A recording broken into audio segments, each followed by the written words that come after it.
Good morning and welcome back to Beauty Foods 101. Today we are going to focus on the holy trinity of Chinese cuisine, which is garlic, ginger, and scallions. And then we're going to build a really beautiful dish around it that's keto friendly and gluten-free. So today we're going to make raw vegan beauty boosting Asian wraps. The recipe is in the description box below. First, let's soak 2 cups each of sunflower seeds and cashews, respectively, in water to remove the lectins, or enzyme inhibitors, and soften them.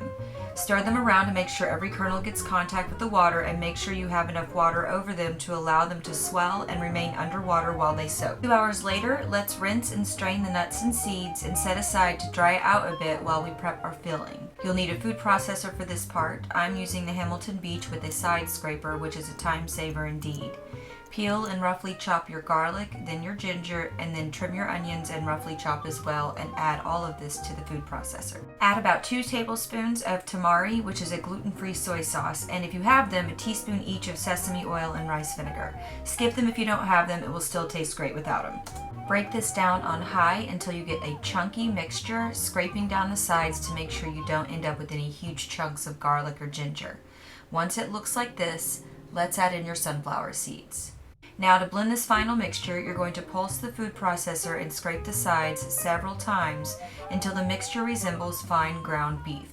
Don't get impatient here, as underprocessing it will result in too chunky a mixture. Also, do not hold the pulse too long or you'll get too smooth of a result. This is what you'll want it to look like at the end. Set the sunflower filling aside at room temperature to allow the flavors to intensify. Now let's make sweet pepper cashew cream next. First, place your cashews in a high-speed blender. I'm using a Vitamix here.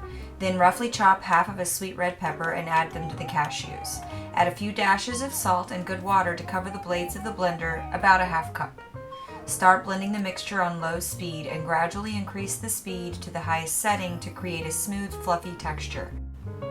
Pour this into a squeeze bottle for easier dispensing and store in the fridge up to 5 days. Now let's make a really great avocado cilantro lime cream. Start by slicing an avocado in half lengthwise and run your knife in cross sections to cut the avocado into chunks. Grab a large spoon and scrape out all the insides into your high-speed blender. Add in a teaspoon of dried cilantro or a few small stems of fresh cilantro, stem and all. Add a pinch of salt and about a cup of water. Blend this mixture, gradually increasing to high until you have a fluffy, completely smooth, thick sauce. Add in about a teaspoon of fresh lime juice, blend this to mix, and then transfer it also to a squeeze bottle for easier dispensing if you have one available. Store this in the fridge up to 3 days. Cut off the stem of your head of Napa cabbage or romaine, rinse, pull off the leaves individually, and lay them on a clean towel to dry.